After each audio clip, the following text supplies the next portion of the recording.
Assalamu alaikum, dear students. I am your science teacher, Nigina Akhtar, teacher zone Khumral. Hope you all will be doing well at your homes. Today I am going to teach you chapter 7 of your textbook, Getting to Know Plants, class 6th, and our topic is parts of plant and their functions. Before going to our topic, we will briefly talk about classification of plants. Plants can be classified into 5 groups. First one is trees. Tall plants with hard, thick and woody stem. For example, apple tree, walnut tree. Trees किनको हम कहते हैं, ये tall plants होते हैं जिनका stem बहुत ही hard होता है और मोटा होता है और woody होता है. Next is shrubs. Plants with hard but not thick stem. These are medium-sized plants. For example, rose plant. इनका stem hard होता है लेकिन मोटा नहीं होता है ज़्यादा. All bushy plants are included in this group. Next is herbs. Plants with green and tender stem. They are usually short and may not have many branches. ये सबसे छोटे प्लांट्स होते हैं, इनका स्टेम ग्रीन होता है और बहुत ही कमजोर स्टेम होता है, टेंडर होता है. ये बहुत छोटे होते हैं और इनमें ब्रांचेस भी नहीं होते हैं. All grasses are included in this group. Next is creepers. Plants with weak stems that can not stand upright and spread on the ground. ये प्लांट्स होते हैं, इनका स्टेम वीक होता है जो जमीन पर फैलते हैं. For example, pumpkin plant. Climbers. Plants that take support on neighboring structures to climb up. ये भी weak plants होते हैं जो कोई आसपास इनको सपोर्ट मिलता है उस पर चढ़ जाते हैं. For example, cucumber, sweet pea, etc. Dear students, this is not the final classification of the plants. You will learn more about classification in higher classes. Now we will come to our main topic, that's parts of plant and their function. We can divide plant into 2 parts. हम plant को 2 हिस्सों में divide कर सकते हैं. First one is vegetative part and second one is reproductive part. Under vegetative part we consider 3 parts. Vegetative part में हम plant के 3 हिस्से consider करते हैं. First one is root, second one is stem and the third one is leaf. Let's understand these one by one. Root क्या होता है? Root is the underground part of the plant. ये plant का जमीन के अंदर वाला हिस्सा होता है. It has 2 functions.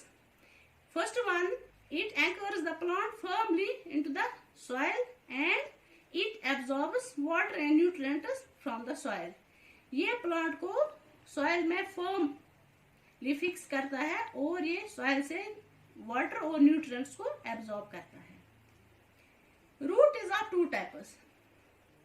First one is tap root, a main root descending downward from the radical and giving off small lateral shoots. इसमें एक मेन रूट होता है जिसके छोटे छोटे लेटरल रूट्स निकलते हैं. This one is tap root. Such type of root is called tap root. And the next is fibrous root, a root having numerous very fine branches of approximately the same length. ये roots, this one is fibrous root. It has many numerous branches of approximately same length, जिनकी length होती है same approximately. इसमें बहुत सारे छोटे छोटे roots होते हैं of approximately same length. Grasses में ये ज्यादा होता है this type of root system, fibrous root. Now we will talk about the second vegetative part of the plant, that is stem. This one is stem. Stem is the main body of the plant that develops flowers, branches, fruits, etc. ये plant की main body होती है. इस पर निकलते हैं fruits, flowers, branches, etc. What is its function? It is called as the transport system of the plant. It transports water and minerals from the roots to the leaves and other parts of the plant and food from leaves to other parts of the plant. इसका काम क्या होता है stem का? ये transport करता है water को, जो रूट्स एब्जॉर्ब करते हैं वाटर, उसको ये ट्रांसपोर्ट करता है to other parts of the plant, leaves and other parts. और जो लीव्स में फूड प्रोडक्शन होती है वो प्रोसेस्ड फूड ये प्लांट के बाकी हिस्सों तक पहुंचा देता है। It has two types of vessels, or we can say channels, xylem and phloem. Xylem transports water and minerals to upper parts of plant. Phloem transports processed food from leaves to different parts of the plant. Now we will discuss third vegetative part of the plant, that is leaf. Leaf has two parts, petiole and the second one is lamina. Petiole किसको कहते हैं? ये leaf का वो हिस्सा होता है through which leaf is attached to the plant. ये लीफ का ये वाला हिस्सा होता है जिससे लीफ प्लांट के साथ अटैच होता है। This one is petiole and the second one is lamina, broad green part of the plant. This is lamina. Lamina has veins all over. इसमें veins होती है जो the vein running through the middle of the leaf is called a midrib. जो middle में vein होती है इसको हम midrib बोलते हैं। Lamina has veins all over. The arrangement of veins on the lamina is called venation. Venation is of two types. First one is parallel venation and second one is reticulate venation. When veins are arranged parallelly, that is parallel venation. जब veins parallelly arranged होती है उसको हम parallel venation कहते हैं।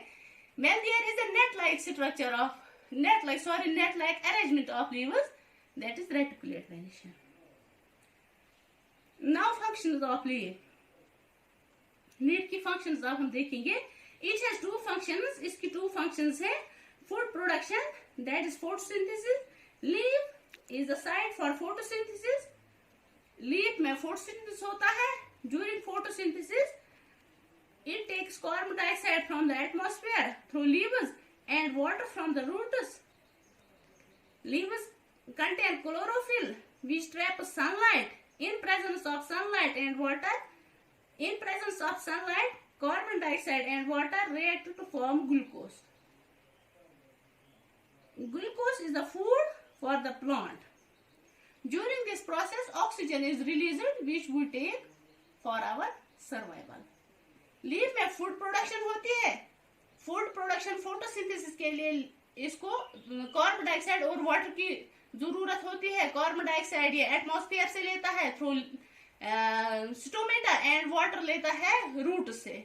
इन presence of sunlight these two raw materials carbon dioxide and water react to form glucose. Glucose is the food for the plant and during this process oxygen is released. इसमें oxygen release होता है जो हम लेते हैं अपनी survival के लिए। Second function of leaf is transpiration. What is transpiration? Transpiration किसे कहते हैं? Transpiration is the loss of the water in the form of water vapor through leaves. Transpiration plant अपनी leaf के through water loss करता है in the form of water vapor, उसको हम कहते हैं transpiration. इसकी 3 types है। First one is stomatal transpiration, second one is cuticular transpiration and the third one is lenticular transpiration. हमें इनको यहाँ डिस्कस करने की जरूरत नहीं है। Dear students, you will learn more about these in higher classes. Now we will discuss reproductive part of the plant, that is flower. Flower is the reproductive part of the plant. Flower plant का reproductive part है। It has 4 parts. इसके 4 parts है। First one is sepal. Sepal क्या होता है? It is a green leaf-like structures that enclose petals. The whole world of sepal is called calycus. इसकी whole world को हम calycus कहते हैं और ये green leaf-like structures होते हैं जिनमें petals enclose होते हैं। Next one is petals. Petals क्या होते हैं? Colored part of the flower. जो flower का colored part होता है उसको हम petal कहते हैं। And whole world of petals is called corolla. It surrounds the reproductive parts of the plant. It surrounds the इसके अंदर होते हैं plant के reproductive parts. Now the third part of the flower is stamen. Stamen is the male part of the flower consisting of pollen containing anther and filament. Stamen जो होता है ये flower का मेल पार्ट होता है. इसमें दो हिस्से होते हैं. एक होता है एंथर जिसमें पोलन ग्रेन्स होते हैं और दूसरा होता है filament. And now the last one is the pistil. Pistil is the female reproductive part of the flower. ये फ्लावर का फीमेल पार्ट है. It has 3 parts. इसके 3 हिस्से हैं. This one is stigma, this is style and this one is ovary. Ovary में present होती है ovulus. Ovary contains ovulus. These are ovulus. Ovary जो है it gets transformed into fruit, and these ovulus get transformed into seed. The seeds are the reproductive units of the plant capable of developing into another such plant. Seeds जो होते हैं वो plant के reproductive units होते हैं जिससे हम नए plants उगा सकते हैं. This is all for today. Have a nice day. Thank you.